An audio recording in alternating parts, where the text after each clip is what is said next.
भारत की बेटी हूँ मैं, देखो मेरी शान। जीवन के हर क्षेत्र में किया देश का नाम। तूफानों से लड़कर ही खुद को सबल बनाया है। अबला नहीं सबला हूँ मैं, कोई रोक न पाया है। ऊंची उड़ान भरकर मैंने सबको ये दिखलाया है। बेटी को तुम कम मत समझो, बेटों सा फर्ज निभाया है। नमस्कार, सत श्री अकाल, आदाब। मैं आपकी अपनी होस्ट और दोस्त दीपशिखा स्वागत करती हूं आपका आपके अपने प्रोग्राम में जिसका नाम है भारत की बेटी।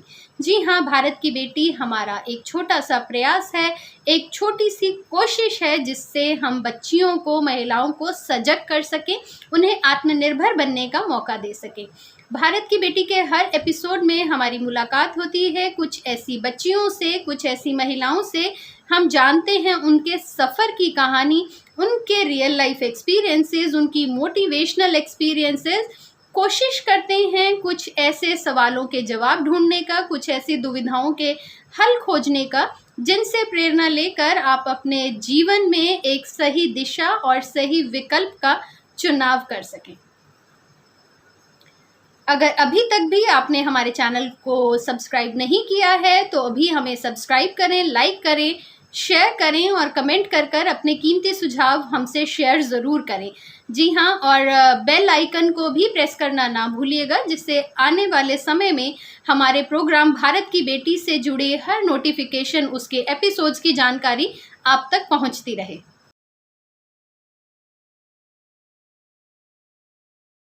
भारत की बेटी प्रोग्राम के एक और एपिसोड में मैं दीपशिखा आपका स्वागत करती हूँ।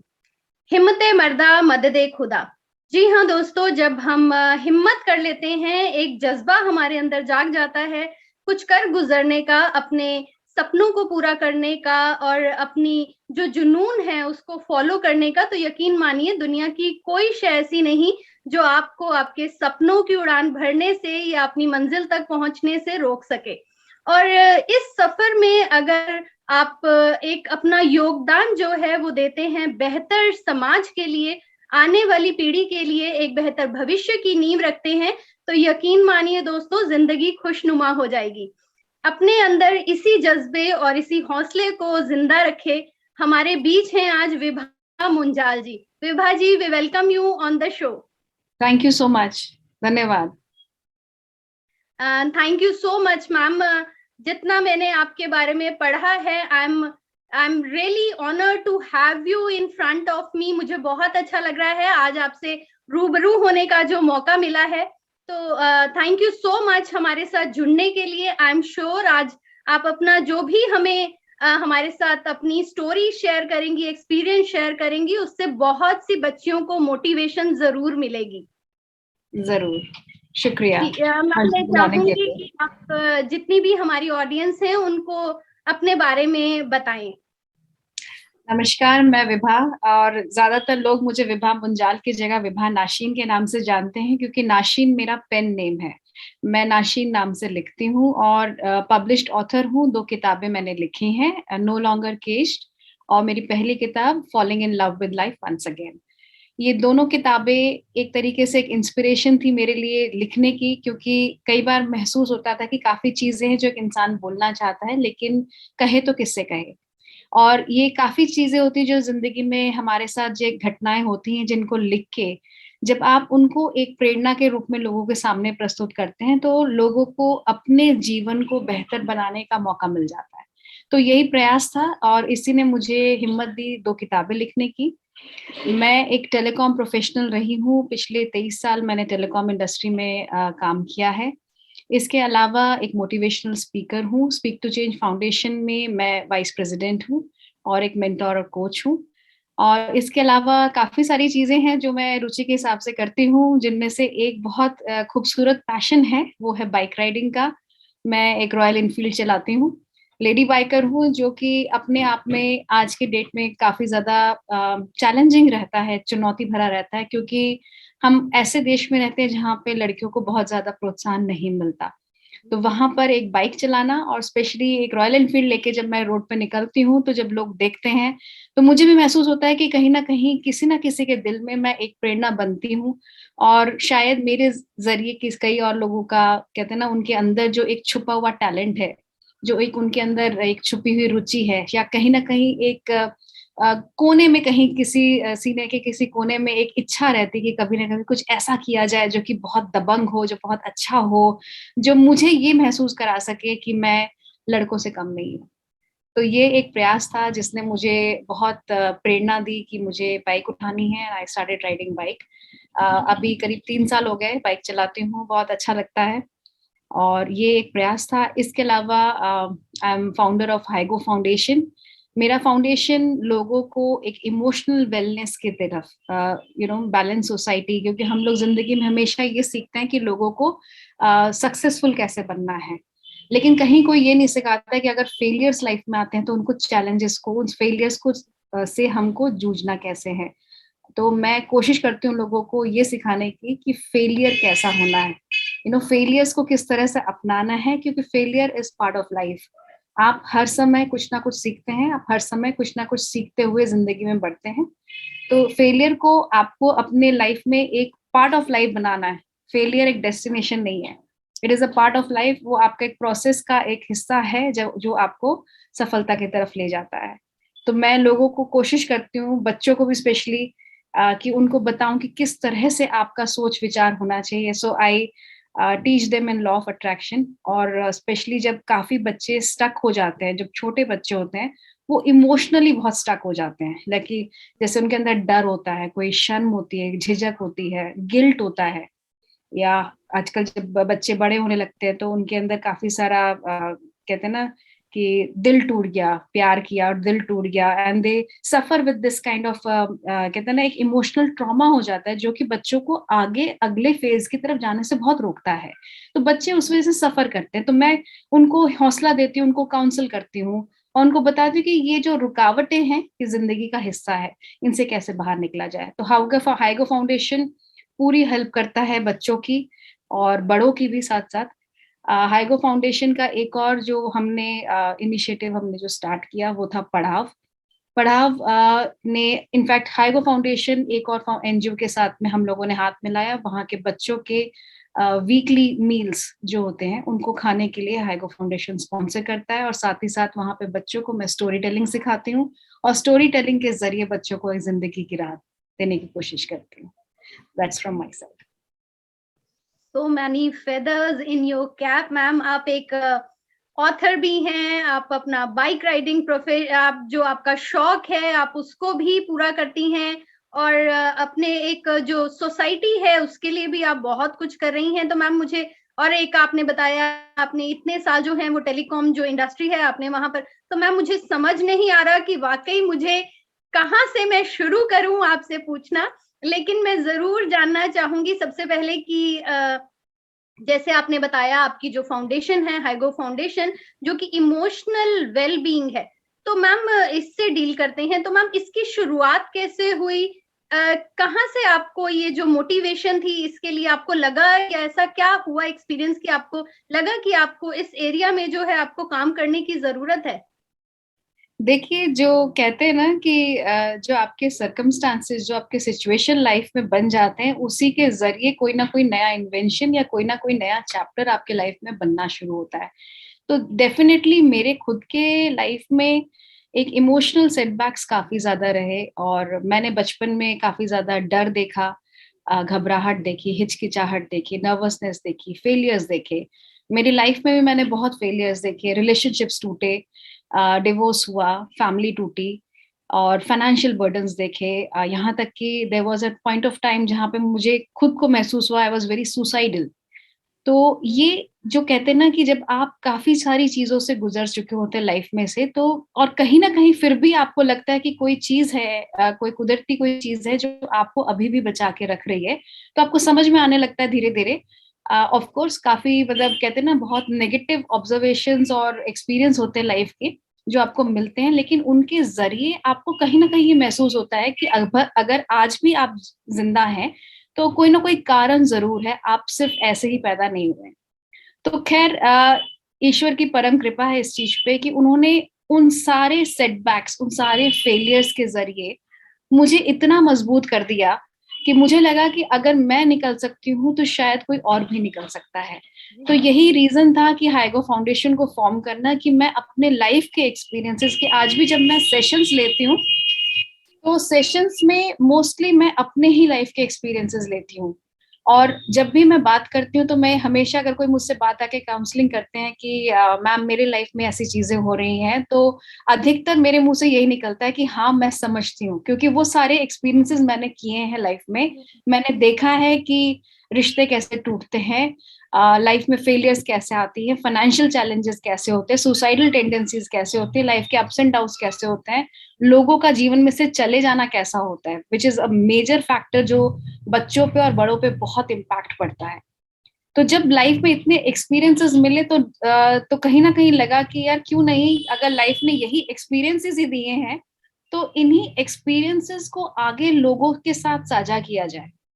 और ये साझा करते करते सबसे पहले शुरुआत हुई चाय तुम्हारी वक्त मेरा। ये एक काउंसलिंग सेशन जो मैं दिल्ली हाट में, जब कोविड टाइम पीरियड नहीं था उससे पहले, मैंने पहले ये सेशन वॉलंटरी रूप से शुरू किया। वहां पर in exchange of a cup of T, तो मैं कहती थी कि आपने अगर अपनी दिल की बात मुझसे कहनी है, and it use to be random people, हो सकता है कोई जान पहचान के भी हो, और हो सकता था कई बार बिल्कुल ही अनजाने लोग आते थे और उनको अपना, कहते हैं ना, एक दिशा नहीं मिल रही और चाहते हैं कि कोई मुझे सिर्फ सुन ले। क्योंकि मैंने भी लाइफ में ऐसे कई बार देखा कि मोस्ट ऑफ द टाइम मेरा अंदर से जो खुंदक निकल रही होती थी या एक, कहते हैं, एक भड़ास निकालनी होती, तो मैं चाहती थी कि मुझे सिर्फ कोई सुन ले, कोई सिर्फ, कहते हैं ना, अनबायस्ड रूप से मुझे कोई सुने इस चीज को। तो मैंने उस चीज के लिए वॉलंटियर किया और मैंने कहा कि ठीक है, मैं आप लोगों को सुनूंगी और बिल्कुल निष्पक्ष होकर सुनूंगी। और अगर मेरे लाइफ के साथ कहीं भी वो मैच करता है और मैं इसमें से निकलने का कोई रास्ता, कोई डायरेक्शन आपको दे सकती हूँ तो मैं जरूर दूंगी, otherwise I am all years for you. और उसके एक्सचेंज में मैं सिर्फ एक कप चाय बोलती थी, इसलिए इसका नाम पड़ा चाय तुम्हारी वक्त मेरा। इसके साथ शुरू हुआ धीरे धीरे कि अब इस चीज को और कितना एक्सपैंड किया जा सकता है।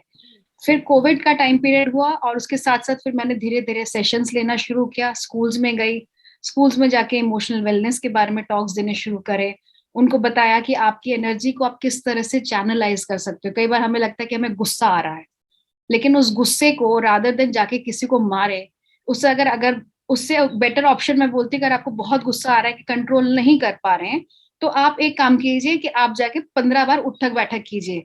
तो उससे क्या होगा कि एक तो उठक बैठक करके आपकी कमर और आपकी पीठ की जो मसल्स है वो सही हो जाएंगी, और जब तक 15 आप उठक बैठक करेंगे ना, तब तक आपका गुस्सा बहुत शांत हो चुका होगा। So it is a practice. तो मैं उनको एक हेल्दी प्रैक्टिस की तरफ बोलती थी कि अगर आपको गुस्सा आ रहा है तो आप उसको लिखिए, उसको जला दीजिए और सोचिए कि आपका सारा गुस्सा इसमें निकल गया। ये बहुत थेरेपेटिक होता है, आप जब एक नॉर्मल लाइफ के जो कहते हैं ना प्रोसेस होते हैं कि हमें गुस्सा आ रहा है तो हमें कहते थे किसी को जाके मार दो, ये हमने सीखा है, शुरू से सीखा है। लेकिन उससे कुछ अलग क्या हम कर सकते हैं? कुछ उससे कुछ अलग अगर हम करते हैं तो देखेंगे कि गुस्सा जो है वो चैनलाइज हो जाएगा, वो किसी का नुकसान नहीं करेगा और आप अपने आप को एक ज्यादा कंट्रोल्ड वे में फील कर पाएंगे। जब आप कंट्रोल्ड होते हैं तो आप सोचेंगे अच्छा, आप पढ़ेंगे अच्छा, आप अपने एग्जाम्स अच्छे से लिख पाएंगे, क्योंकि अब आपका माइंड भटक नहीं है, यू आर मोर कॉन्सेंट्रेटेड, आप एकाग्र होके आप पढ़ सकते हैं, लिख सकते हैं, काम कर सकते हैं। So that is the way I started going to schools, colleges, अलग अलग इंस्टीट्यूट्स में जाके हमने कई वर्कशॉप्स करे, जाके लॉ ऑफ अट्रैक्शन के बारे में बच्चों को बताया। और अलग अलग स्कूल्स में करते करते अब धीरे धीरे फिर मैंने कुछ हीलिंग प्रोसेसेस स्टार्ट किए, साथ साथ मेडिटेशन के बारे में, माइंडफुल ब्रीदिंग के बारे में हमने सेशंस करे। I am also a certified ho'oponopono practitioner which is a Hawaiian technique of forgiveness and healing, तो मैं उसको भी सिखाती हूँ। And being a spiritual guide, मैं लोगों को जीने का अर्थ समझाने की कोशिश करती हूँ कि भाई आपका जीवन व्यर्थ नहीं है, क्योंकि लाइफ ने मुझे भी यही चीज सिखाया, जिंदगी में मैंने भी इसी चीज को सीखा कि जीवन व्यर्थ नहीं है, कोई कारण है आप यहाँ हैं, कोई कारण है आप और मैं आज रूबरू हैं। तो हर चीज का एक कारण है, इन कारणों को समझाने का। एंड अभी मेरा जो एक इंटरेस्ट और जो सेशंस मैं लेती हूँ, स्पिरिचुअल सेशंस में मैं कोशिश करती हूँ लोगों को बताने के लिए कि जीवन के बाद क्या होता है, यानी कि जीवन के बाद की आपकी जो जर्नी, हम शुरू से कहते हैं ना लाइफ को ऐसा जीना है, इसकी बड़ी तैयारी करते हैं कि अच्छे कपड़े होने चाहिए और अच्छा गाड़ी होना चाहिए, तो जिंदगी की प्रिपरेशन हम बहुत करते हैं, लेकिन मरने की प्रिपरेशन कोई नहीं करता. So I try to teach them कि व्हाट इज लाइफ, जिंदगी क्या है मरने के बाद. वो जीवन के आपके जो डिसीशंस हैं, आज जो आप डिसीशंस ले रहे हो, कल वो कैसे आपको इम्पैक्ट करेंगे. तो इसके जो कुछ रहस्य हैं, इनको मैं अपने सेशंस में बताने की कोशिश करती हूँ. So that's how it all started. आपसे बात कर कर even I am curious to attend some of your workshops. मेरा भी मन कर रहा है कि मुझे भी वाला कोई हो जिससे मैं भी अपने मन की बात कर सकूं. तो मैम, जैसे आपने ये बताया कि आपने धीरे धीरे जब आपने शुरुआत करी तो आपने स्कूल्स में जाना शुरू करा, आपने कॉन्टेक्ट्स, आपने लोगों से आपने मिलना जुलना शुरू किया, जिससे कि आपकी ये चीज जो थी और ज्यादा आगे बढ़ती चली गई. तो क्या मैम इसके लिए भी आपने कुछ प्रोफेशनल्स, कुछ ऐसे आई मस्ट से कुछ ऐसे डिग्रीज या कुछ ऐसे, क्योंकि जब भी हम ऐसे कहीं जाते हैं तो शायद कुछ ऐसी आपके सामने दिक्कतें आई, या ये सब एक नियति के अनुसार होता चला गया? मैम देखिए, चैलेंजेस सबसे ज्यादा क्या होता है कि हम लोग ना पुराने जमाने में अगर हम देखें तो पुराने जमाने में कुछ वैद्य होते थे जो सिर्फ नब्ज पकड़ते थे और बता देते कि आपके साथ क्या दिक्कत है. लेकिन आज अगर आप किसी भी ऐसे व्यक्ति के पास जाए जो कहे कि नब्ज देख के मैं बता सकता हूँ, तो आपको शायद भरोसा नहीं होगा, गिवन कि आज हम कितनी सारी चीजें देखते आ रहे हैं. कहीं कैंसर है, कहीं एड्स है, कहीं कोविड है, अब ये ओमिक्रॉन भी आ गया है. तो आप आज भरोसा नहीं कर पाते हैं अनलेस अनटिल आपको वो एक सर्टिफिकेट नहीं दिखाएगा. तो लाइफ बहुत सर्टिफाइड हो चुकी है हम लोगों के लिए.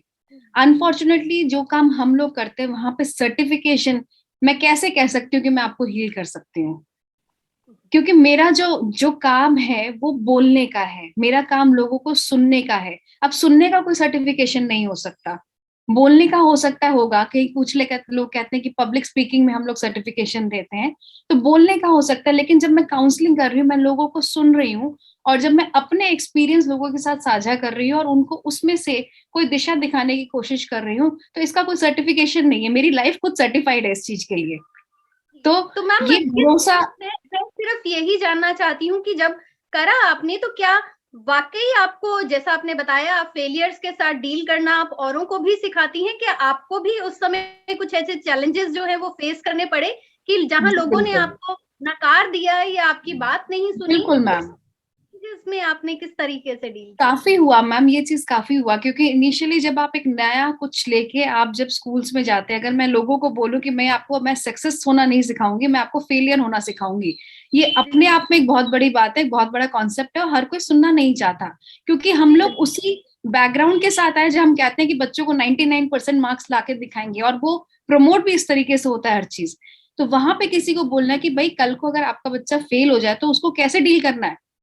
आज 99% लोग ये नहीं जानते हैं कि आज मुझे अगर फेलियर मिलती है तो मैं उसको कैसे डील करने वाली हूँ. तो डेफिनेट है कि मैम जब मैं ये कॉन्सेप्ट लेके लोगों के पास गई थी, तो लोगों ने ऑब्वियसली ये चीज कि ma'am we can not promote this thing, हम लोग चाहते हैं कि हमारे बच्चे अच्छा देखें, अच्छा दिखाई दे उनको सब कुछ. लेकिन फिर मैंने ये सवाल, और कई बार तो स्कूल्स में, इनफैक्ट मेरी अपनी डॉटर के स्कूल में जब मैंने उनसे ये कहा कि मैम मैं उनको meditation to calm their mind and I want to give them emotional freedom technique, एक टैपिंग टेक्निक है जिसके जरिए बच्चे अपनी इमोशनल जो आउटबर्स्ट है उसको लोगों पे ना निकाल के they can meditate for a few minutes just before the exam. अगर आप 2 मिनट का भी ये प्रोसेस करते हैं तो आपकी एनर्जी रिलीज हो जाती है, आप रिलैक्स फील करते हैं. I am going to teach them that.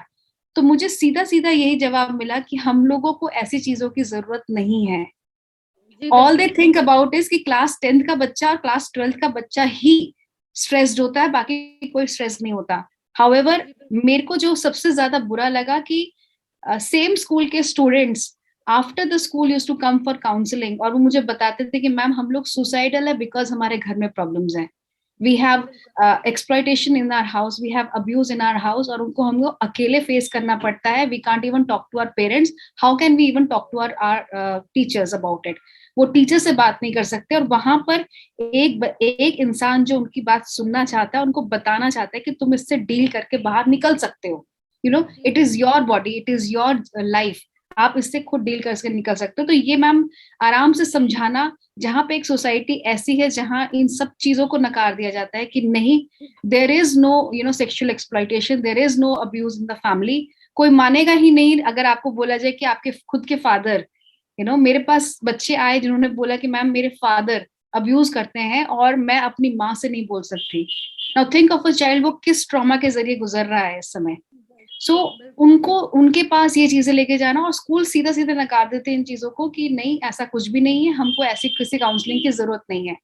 Later on मैंने धीरे धीरे उनको जाके दोबारा परस्यू करना शुरू किया कि नहीं मैम ये चीजें देखिए, and that time my sessions were free. तो मैंने उनको बोला कि ma'am it's a free session, आपका क्या जा रहा है कि अगर मैं एक ले रही हूँ तो this is something which is good for everyone, तो आप इस चीज को लेना शुरू कीजिए। फिर बार बार परस्यू कर करके, क्योंकि इन कामों में परसिस्टेंस बहुत ज्यादा जरूरी है। कि अगर आपको लगता है कि अब वही फेलियर्स को जीतने का राज मतलब तरीका ही यही है कि आप अगर एक बार फेल होते तो आपको दोबारा कोशिश करनी है, और दूसरी बार होते तो फिर तीसरी बार करनी है और चौथी बार करनी है, क्योंकि आपको अपनी मंजिल का पता होना चाहिए, where do you want to see yourself. तो वो ही एक कोशिश मैंने अपने दिमाग में रखी कि मुझे क्या करना है, तो मैंने अपना डेस्टिनेशन सेट कर रखा था। उसके बाद रास्ता देखना भूल जाती हूँ मैं। ये काम मैं अपनी बाइकिंग में भी करती हूँ, अगर मैं गिरती हूँ तो दोबारा बाइक उठाना सीखती हूँ कि मुझे बाइक उठानी, क्योंकि मुझे मुझे मंजिल का पता है। और मैं बच्चों जी को भी हाँ, यही बात बोलती हूँ कि आप मंजिल की तरफ देखिए, रास्ता अपने आप बनेगा। बीच के फेलियर्स को और बीच के जो ऊंच नीच है, जो भी गड्ढे हैं, कांटे हैं, इनकी तरफ फोकस मत कीजिए। आपको अपना डेस्टिनेशन पता होना चाहिए, वहां देखिए बस। जी हाँ, बिल्कुल मैम। और इसी चीज पर आते हुए मैं अब आपसे बिल्कुल ये भी जरूर जानना चाहूंगी कि ये जो बाइकिंग का पैशन है आपका, ये क्या पहले से आपको कहीं ना कहीं इस चीज से आपको लगता था कि ये मेरा पैशन है, या इसकी शुरुआत कैसे हुई? मैम मेरे ब्रदर, अनफॉर्चुनेटली मेरे ब्रदर अब नहीं है मेरे साथ में। मैंने उनको इसी अप्रैल में खो दिया। मेरे ब्रदर बहुत अच्छे बाइकर, मतलब काफी बढ़िया बाइकर रह चुके हैं, और वो भी मचेज्मो 500 रॉयल एनफील्ड चलाते थे। और वो मेरी बहुत बड़ी इंस्पिरेशन रहे हैं। लेकिन भैया से जब भी मैं बात करती थी कि मुझे बाइक चलानी है तो हमेशा डांट पड़ती थी, और ये कहा जाता था कि नहीं बाइकिंग लड़कियों का शौक नहीं है। और फिर बताया जाता है कि देखो 200 किलो की बाइक है, अगर पैर पे गिरी तो पैर टूट जाएगा।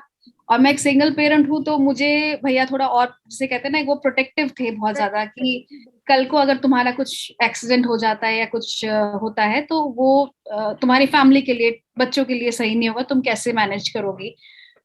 लेकिन वही था कि मैंने जैसे कहा कि मुझे डेस्टिनेशन पे ज्यादा भरोसा है, मैं देखती हूँ कि मुझे करना क्या है, बाकी चीजें तो होती रहेंगी। तो वो दिमाग में हमेशा रहा, और भैया से छुप छुप के बाइक सीखना सीखना शुरू किया। क्योंकि भैया के पास जब भी जाओ तो भैया एकदम कहते हैं ना कोई बहाना लगा के हटा देते। और भैया से छुप छुप के बाइकिंग शुरू करी, और फिर काफी फेलियर्स उस समय भी देखे। इनफैक्ट मेरा जो फर्स्ट बाइकिंग एक्सपीरियंस था, जिनसे मैंने छुप छुप के गाड़ी सीखना शुरू किया, तो उनके साथ मेरा एक्सपीरियंस बहुत अच्छा नहीं रहा। ये जो व्यक्ति मुझे सिखा रहे थे, ही ट्राइड टू मोलेस्ट मी। तो मुझे 2 दिन के बाद ही बाइक बंद करनी पड़ी कि मुझे नहीं सीखना। एंड मुझे याद है मैं बहुत रोई थी घर आके कि बड़ी मुश्किल से बाइक सीखने का मौका मिला, और कोई एक इंसान मिला जो भरोसा कर सकता है कि मुझे बाइक सिखा सकता है। और फाइनली आप कहते हैं ना उसके, you feel being molested by that person. तो मुझे वहां से बाइक से अपना दिमाग हटाना पड़ा। बट फिर मैंने कहा कि नहीं, अगर ऐसा नहीं है तो ऐसा तो है नहीं कि एक ही इंसान है जो सिखा सकता है जिंदगी में, हो सकता है कोई और भी है। तो I will not give up, और मैं अपने पैशन को नहीं छोड़ूंगी। अगर देखते हैं, आज नहीं होगा कल होगा, 15 दिन बाद होगा, 1 साल के बाद होगा, लेकिन होगा जरूर। और वैसे ही करते करते फिर लोग भी जुड़ते चले गए। कहते हैं ना, जब आप मंजिल की तरफ देखते हो तो आपका कार्मा खुद ही बन जाता है। तो जी लोग बिल्कुल। जुड़ते गए, और लोगों ने फिर मदद करना शुरू किया। मेरे कुछ बहुत बहुत खूबसूरत फ्रेंड्स जो हैं वो बाइकिंग के जरिए बने। ब्लेस्ड हूँ इस चक्कर में कि उन्होंने अपनी बाइक देते हुए भी एक एक पल भी, जिसे कहते हैं ना, घबराए नहीं कि विभा न्यू है और बाइक गिरा देगी। और इनफैक्ट मैंने फर्स्ट टाइम जब राइड कर रही थी तो मैंने एक्चुअली गिरा भी दिया था, लेकिन उसने भरोसा किया, उसने हिम्मत दी, और मुझसे हमेशा कहा कि विभा ये तुम्हारा एक सपना है और इस सपने को चेज जरूर करना। तो करते करते फिर 2018 में मैंने अपनी बाइक ली। और बीच में इनफैक्ट काफी, जब मैं लगता है कि कि जिंदगी में थोड़ा सा एक कहते हैं ना एक ठहराव सा महसूस होने लगा है, कि लगता है कहीं रफ्तार रुक सी रही, थम सी रही है, तो बाइक उठाओ, और जब वो हवा लगने लगती है ना सर पे, तो तब लगता है कि नहीं यार, जिंदगी दोबारा वापस पटरी पे आ गई है। तो दैट वाज अबाउट बाइकिंग। तब से शुरू किया और शौक अब तक चल रहा है, इंशाल्लाह आगे भी चलेगा। जी बिल्कुल। आप यकीन मानिए, हम जानते हैं कि आपने कहा कि आप तो लड़कों को भी इस चीज में कॉम्प्लेक्स दे देती होंगी जब आप बाइक लेकर निकलती होंगी। तो मैम इसी के साथ में आपसे ये भी जानना चाहूंगी कि कुछ और बच्चियां या कुछ और महिलाएं जो हमारे समाज में हैं, जो अपने मन की बात नहीं कह पाती किसी भी कारणवश, कुछ ऐसे सर्कमस्टांसेस के चलते, तो अगर वो आपसे मिलना चाहें या आपसे कांटेक्ट करना चाहें तो डेफिनेटली हमें जरूर बताइएगा कि वो किस तरीके तक से आप तक पहुंच सकते हैं। मेरा मोबाइल नंबर आपके पास है, अगर आप फ्लैश करना चाहें तो आप कर सकते हैं। They can reach out to me, मुझे अच्छा लगेगा। इनफैक्ट मैं वापस से ये चाहे तुम्हारी वक्त मेरा जो अगर सब कुछ ठीक रहता है और लॉकडाउन दोबारा से नहीं लगता है तो मैं दोबारा से इसको शुरू करना चाहूंगी ताकि लोगों से मिल सकूं। मुझे बहुत अच्छा लगता है लोगों की बातें सुनना, उनके जीवन के साथ अपने जीवन को जोड़ना, और किसी ना किसी रूप से फिर उनको जब एक रास्ता मिल जाता है, वाकई में उससे बढ़ के कोई ज्यादा खुशी नहीं है। मुझे लगता है जिस दिन मैं वो काउंसलिंग सेशन या वो वर्कशॉप्स करके आती हूँ, सेशन करके आती हूँ, तो मेरी नींद एक अलग लेवल पे होती है, क्योंकि मुझे बहुत खुशी और बहुत संतुष्टि मिलती है कि एटलीस्ट किसी एक के जीवन को छुआ, किसी एक का जीवन बदला। और जितनी कहते हैं ना कि कृपा ईश्वर ने मुझ पर रखी है, ऐसी कृपा आपको भी मिले। तो मुझे हमेशा लगता है कि एक ये मदद जब आपको ईश्वर से मिलती है तो ये अपने तक रखने वाली बात नहीं होती। इसको जितना आगे बढ़ाया जाए, ये धन वैसा है जो जितना दिया जाए उतना बढ़ता चला जाता है। तो अच्छा लगेगा और लोगों से मिलूंगी। जी बिल्कुल मैम। मैम इसके साथ ही मैं आपसे जरूर ये भी जानना चाहूंगी कि अपना आप पैशन भी फॉलो करती हैं, उसके लिए भी आप वक्त निकालती होंगी, अपनी फाउंडेशन के लिए भी, और सेशंस भी आप लेती हैं। तो इन सब के बीच में अपनी पर्सनल और प्रोफेशनल लाइफ जो है उसमें आप कैसे एक बैलेंस कर पाती हैं उन चीजों को?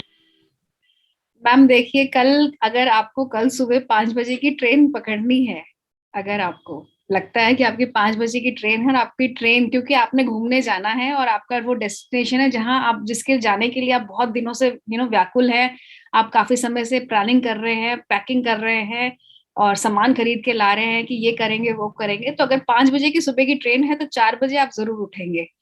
तो बिल्कुल। जब किसी भी चीज के लिए आप पैशनेट होते हैं, जिस चीज की आपके अंदर से एक स्ट्रॉन्ग फीलिंग होती है, उसके लिए आपका 25वां घंटा और हफ्ते का 8वां दिन अपने आप निकल जाता है। तो मैं हमेशा ये कहती हूँ कि आपको अगर किसी चीज के लिए पैशन है, चाहे वो देखिए रिश्ता है, चाहे वो आपके फाइनेंसेस है, अगर आपको लगता है कि आपको कुछ किसी एक काम को करने से आपको लेट से आपको 1,000 रुपए एक्स्ट्रा मिलेंगे, अगर वो आपका एक एक मोटिवेशन है आपके लाइफ में कि मुझे 1 घंटा एक्स्ट्रा काम करने से 1,000 रुपए मिलेंगे, तो आप वो 1 घंटा जरूर देंगे, बिकॉज यू अंडरस्टैंड कि एक इंसेंटिव है उसके साथ में, एक खुशी है in the terms of finances. अगर आपको अपने किसी बॉयफ्रेंड या गर्लफ्रेंड से मिलने जाना है और आपको बोला गया है कि रात को 12 बजे मिलना है और 12 बजे जाके उसको बर्थडे विश करना है, तो अगर आपकी चाहत है उस चीज के प्रति तो आप 12 बजे जाके भी, अब आप ये नहीं देखेंगे रात को 12 बजे बारिश हो रही है या बर्फ पड़ रही है या तूफान आ रहा है या ठंड है, आप नहीं देखेंगे, बिकॉज दैट्स अ पैशन। ये वो चीज है जिसके साथ आपको मोहब्बत है। तो आपका जो पैशन है ना, आपकी जो मोहब्बत है, वो आपको अपने आप वो 25वां घंटा और वो 8वां दिन निकलवा देती है। तो आप देखिए कि आपकी मोहब्बत किस चीज से है। अब मेरे मेरे जब बाइक राइड्स होती है तो मोस्ट ऑफ द टाइम इस ठंड में भी हम लोग 5:30 बजे उठ के निकल जाते हैं, और वैसे आप कभी बोलिए 5:30 बजे उठिए विभा, तो मैं कभी नहीं उठ सकती, पर वो मोहब्बत है इसलिए उठते हैं। तो आपका पैशन, आपकी जिंदगी, मोहब्बत जिस चीज से है, आप जरूर मैनेज कर लेते हैं। आप एक माँ जब होती है, आप देखिए, मैं हमेशा कहती हूँ कि जिंदगी में एक बार माँ बनने का एक्सपीरियंस जरूर लीजिए, क्योंकि आपको आपके अंदर का वो पोटेंशियल तब तक नहीं पता चलता जब तक आप एक एक्सट्रीम लेवल पे नहीं होते हैं। आपका पोटेंशियल तभी आपके अंदर जो एक कहते हैं ना, आपका जो स्नेह है, ममता है या मोहब्बत है जो जिस चीज से, वो तब तक नहीं पता लगेगा जब तक आप एक एक्सट्रीम लेवल पे नहीं पहुंचते हैं। एक माँ जितनी भी थकी हो, चाहे आप मतलब कहते हैं ना उसको शायद 5 मिनट पहले ही नींद आई होगी, लेकिन जब बच्चा जैसे ही होगा तो माँ की नींद एक तरफ और 5 मिनट के अंदर बच्चे को अटेंड करना एक तरफ, क्योंकि वो एक प्रायोरिटी हो जाती है, वो एक पैशन हो जाता है लाइफ का। तो वो आपका प्रायोरिटी और आपका पैशन अपने आप मैनेज हो जाता है जब आप उसको फर्स्ट लेवल पे रखना शुरू करते हैं जिंदगी में। तो डिपेंड करता है कि आपके लाइफ में क्या है, क्या चीज है, फाइनेंसेस है, रिश्ते हैं, आपका पैशन है, लिखना है। अब मैंने रात के 3-3 बजे भी उठ के किताबें लिखी हैं अपनी, क्योंकि तब ये था कि हाँ किताब लिखनी है, ये पब्लिश करना है, इसको लिखना है मुझे, तो मैंने 3 बजे उठ के भी किताबें कंप्लीट करी। जी बिल्कुल। और जब आपके अंदर ये जज्बा हो अपने जुनून को पूरा करने का, और वाकई इसके लिए अपने जो सपने हैं उसके लिए सपनों को देखने, सपनों को पूरा करने का आपके अंदर जुनून हो, तो आप अपने आप हिम्मत करते हैं, अपने आप उसके लिए जोर भी लगाते हैं। तो मैम जैसे मैं पूछना चाहूंगी, जैसे ये कोविड का समय निकला या अभी भी चल रहा है, बहुत से बच्चे भी हैं या बुजुर्ग भी हैं, तो ये वो भी इस तनाव भरे दौर से गुजरे जहां पर वाकई उनको एक मेडिकल के साथ साथ इमोशनल सपोर्ट जो है उसकी भी बहुत ज्यादा जरूरत पड़ी। तो मैम ये जो आपकी संस्था है, क्या ये बच्चों के लिए, बुजुर्गों के लिए, हर उम्र के लोगों के लिए काम करती है, कार्यरत है? जी हाँ मैम, जी हाँ। और हमने इनफैक्ट कोविड टाइम्स पे हमने ऑनलाइन सेशंस भी किए और लोगों को इस चीज से भी कहते ना अवगत कराने की कोशिश करी कि कोविड जो है ये सिर्फ एक फिजिकल डिजीज कम है, और एक मेंटल डिजीज ज्यादा है। जितना लोगों ने कोविड में डर जो हमने देखा, और लोगों ने जिसे कहते हैं ना एक आप लोगों को सामाजिक दूरी की बात कही गई थी, ना कि आपको कहते हैं ना एक दिलों की दूरी, तो वो दिलों की दूरी ज्यादा नजर आई लोगों में, और लोगों के अंदर से जो कंपैशन, जो दया थी दूसरे के प्रति।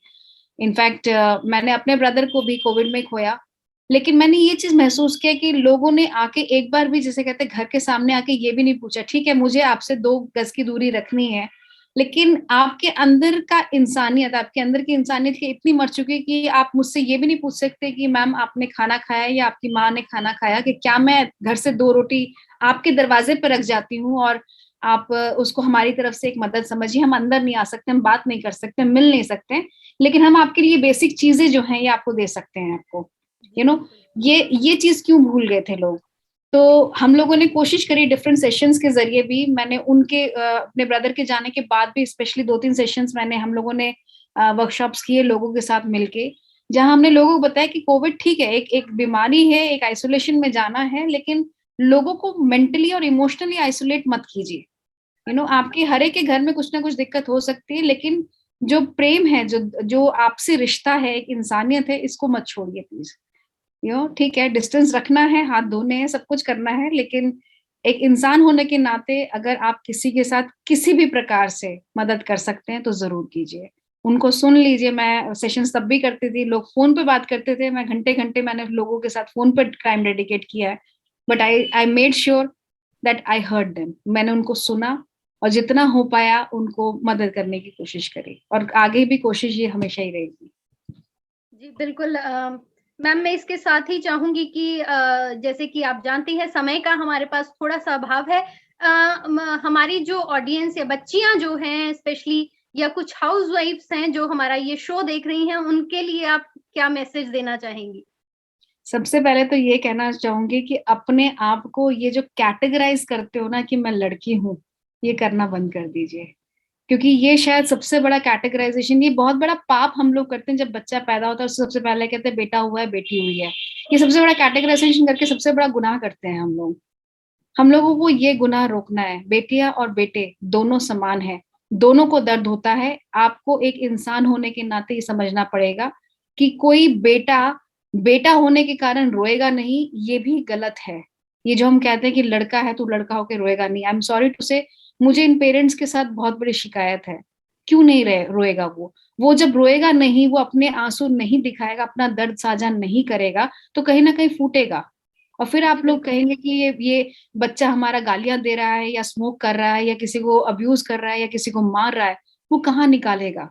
वो प्रेशर कुकर की तरह अंदर भर रहा है, उसको निकालने का मौका दीजिए। लड़का है, रोएगा, रोइए, उसको सांत्वना दीजिए, उसको हिम्मत दीजिए, उसको सुनिए और उसको उसमें से निकालने की पूरी पूरी हिम्मत दीजिए। लड़की है तो लड़की को ये मत बोले कि तू लड़की है तो ये काम नहीं करेगी। क्यों नहीं करेगी? हमको ईश्वर की नजर में दोनों को, लड़का है लड़की, दोनों को एक समान बनाया गया। हमारे अंदर कोई भी डिफरेंस, अगर शारीरिक रूप से देखें तो डिफरेंसेस हैं, लेकिन अदरवाइज हमारे अंदर कोई भी ऐसा डिफरेंस नहीं है। लोग, लड़कियां मैंने देखी एवरेस्ट पे भी चढ़ी हैं, लड़कियां बॉडी बिल्डिंग कर रही हैं, लड़कियां बाइकिंग कर रही हैं, लड़कियां बॉक्सिंग कर रही हैं, लड़कियों को मैंने ट्रक चलाते देखा है, लड़कियों को मैंने बसेस चलाते देखा है, लड़कियां ट्रैक्टर लेके खेतों पे निकली हुई हैं, लड़कियां क्या नहीं कर रही हैं। तो अगर आप ये समझते हैं कि आप लड़की हैं बोल के कोई काम नहीं करेंगी, तो एक बार दोबारा अपने आप को झकझोड़िए।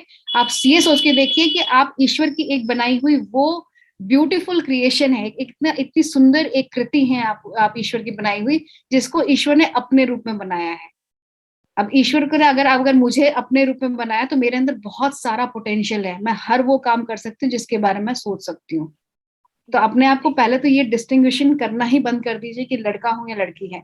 अगर आप हाउसवाइफ हैं तो कौन कहता है हाउसवाइफ काम नहीं कर सकती है। There many housewife, I have worked as a मैंने घर भी संभाला जब कोविड का टाइम था, मैंने घर के काम भी करे, सब कुछ करे।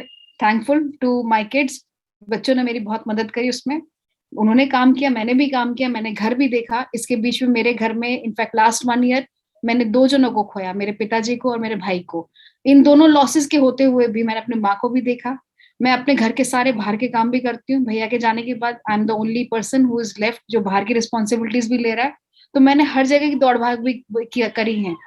तो ये चीज अगर मैं ये सोचना शुरू करूँ कि मैं लड़की हूँ, रात के 9 बजे ट्रैवल नहीं करूंगी या सुबह 7 बजे नहीं जाऊंगी या अकेले नहीं कर सकती, तो ये कभी नहीं हो सकता। तो ये सोचना बंद कीजिए। आप भगवान की बनाई बहुत बढ़िया सृष्टि है, उस सृष्टि का धन्यवाद कीजिए, क्योंकि आपके अंदर हर पोटेंशियल है जो ईश्वर आपको देना चाहता है। जितना आप एक्सप्लोर करेंगे उतने माहिर होते चले जाएंगे। जी बिल्कुल। और मैम मैं जरूर जानना चाहूंगी कि अब आने वाले समय के हिसाब से कोई ऐसा परिवर्तन या कोई ऐसा चेंज जो आप चाहती हैं कि अब ये समय है उस बदलाव को लाने का, ऐसा कोई बदलाव जो आप लाना चाहेंगी? मैम सबसे बड़ी बदलाव मैं ये लाना चाहूंगी कि ये जो डिस्टिंग्विशन है ना, जो जो हम लोग करते हैं कि बसेस में लड़कियों के लिए अलग सीट रिजर्व, बुजुर्गों के लिए सीट रिजर्व कीजिए, क्योंकि हाँ वो बुजुर्ग हैं। मुझे लगता है ये रिजर्वेशन बोल के स्पेशली फॉर वुमेन नहीं होना चाहिए, specially for SC ST OBC नहीं होना चाहिए। आप अपने बलबूते पे बहुत कुछ हैं। हम लोग जब ये बात बोलते हैं कि आप लड़की हैं और आपके लिए ये रिजर्वेशन है, तो सबसे पहले हमने नारी सशक्तिकरण नहीं किया। हमने सबसे पहले बता दिया कि आप असक्षत है, इसलिए हमने आपको शक्ति देने की कोशिश करी है। सॉरी, आप नारी हैं, नारी को नारी की तरह ट्रीट कीजिए। बहुत सक्षम है, वो दुर्गा है, वो देवी है, उसको पता है उसके हाथ में अगर हथियार दे देंगे ना, तो वो उस हथियार के जरिए किसी का संहार कर सकती है। वो उतनी सक्षम है, सिर्फ उसको उतना बता दीजिए। उसके अलावा उनके लिए रिजर्वेशंस रखने की मुझे नहीं लगता कि कभी जरूरत होनी चाहिए। ये एक सबसे बड़ा चीज है जो मुझे लगता है कि we must remove from our society. Every man and every woman are equal, we have to treat women and men equal. जब आप इक्वालिटी की बात करते हो तो रिजर्वेशन क्यों चाहिए आपको? आप अपना आपने आपके अंदर अगर जज्बा है, आपके अंदर काबिलियत है, तो अपनी सीट हासिल कीजिए। इसके लिए आपको प्रिविलेज नहीं देना, आपको सशक्तिकरण नहीं देना, मुझे बताना नहीं है कि मैंने आपके लिए 5 सीटें रख दी, क्योंकि मैं विमेन एम्पावरमेंट की बात कर रही हूँ। Women are already empowered, every man is empowered, every woman is empowered. अगर एम्पावर्ड हो तो अपना पावर दिखाओ ना, उस पावर को प्रूव कीजिए। आप पढ़िए, आप स्कोर कीजिए, आप IAS ऑफिसर्स बन सकते हैं। आप स्कोर कीजिए। आप ट्रेन में जा रहे हैं, बसेस में जा रहे हैं, आपको सीट खाली मिल रही है, आप बैठिए ना, क्यों नहीं? एक लड़का क्या थका हुआ नहीं हो सकता क्या? वो खड़ा हो जाएगा और लेडीज इतनी अच्छी से आएंगी और आगे लेडीज सीट्स वो है तो इसलिए आके आपको बैठना है। नहीं, ये चीज को रिमूव करना जरूरी है। आपके अंदर काबिलियत है, काबिलियत के बलबूते पे आपको अपनी सीट मिलनी चाहिए। अपनी सीट आपको चाहिए, रिजर्व करानी है तो काबिलियत के बलबूते पे। और बीइंग अ वुमेन और a man is not a काबिलियत, इट इज अ ग्रेस। ये आपको दिया है। समय है वाकई इस बदलाव को, ये जो मेंटल ब्लॉक है इसको हटा देना अब बहुत जरूरी हो गया है, ताकि हर कोई जो है वो मेहनत करे और अपनी मेहनत के हिसाब से उनको जो जितना वो डिजर्व करते हैं वो उनको मिल भी जाए। तो मैम चलते चलते बिल्कुल आपका वाकई धन्यवाद देना चाहूंगी। आपने हमारे साथ इतनी अच्छी अच्छी चीजें जो हैं आपने हमें बताई, आपने हमारे साथ शेयर करी। और मैं जरूर जानना चाहूंगी कि हमारे इस प्रोग्राम भारत की बेटी के साथ जुड़कर आपको कैसा लगा? बहुत अच्छा लगा। ऐसे मंच मिलने चाहिए लोगों को अपनी बातें बोलने के लिए, और अपना जो व्यू पॉइंट है, अपना जो दिशा है, इसको लोगों के साथ साझा करने के लिए ऐसे प्लेटफॉर्म्स मिलने चाहिए। मुझे बहुत खुशी है कि मैं इस प्लेटफॉर्म पे हूँ आज, और मिलके बहुत अच्छा लगा। उम्मीद करती हूँ और भी लोग इसी तरह से जुड़ेंगे और अपने कहते हैं ना, अपने जीवन के जरिए अगर लोगों को प्रोत्साहित कर सकते हैं तो जरूर करेंगे। Thank you. जी हाँ बिल्कुल। हम भी यही मैसेज देना चाहेंगे कि दिलों में जो दूरी है वो वाकई नहीं आनी चाहिए। एक दूसरे से मिलिए, एक दूसरे के दुख और सुख जो है उन्हें साझा कीजिए। क्या पता कौन सी आपकी बात जो है वो किसी इंसान की जो है वो जिंदगी बचा ले या उसका जिंदगी बदल सके, ऐसा आप कुछ कर जाएं, ऐसा आप कुछ कह जाएं। बहुत बहुत शुक्रिया मैम हमारे साथ जुड़ने के लिए। We thank you so much ma'am. Thank you so much ma'am. अगर आपको हमारा आज का ये वीडियो पसंद आया, आपको आज का ये इंटरव्यू अच्छा लगा, तो हमें सब्सक्राइब करें, लाइक करें, शेयर करें और कमेंट कर कर हमें अपने कीमती सुझाव ज़रूर दें। हम तहे दिल से इंतज़ार करते हैं आपके सजेशंस का, और हम उन्हें चुनौतियों की तरह लेते हैं और कोशिश करते हैं आपकी उम्मीद पर, आपके भरोसे पर खरा उतरने का। भारत की बेटी के अगले एपिसोड में फिर से मुलाकात होगी एक और बेटी से, एक और ऐसी सशक्त महिला से या फिर एक स्टूडेंट से। जानेंगे उनके मन की बात। तब तक हमारे साथ बने रहिए, जुड़े रहिए, अपना ध्यान रखिए, सुरक्षित रहें, कोविड प्रोटोकॉल के नियमों का पालन करें। धन्यवाद।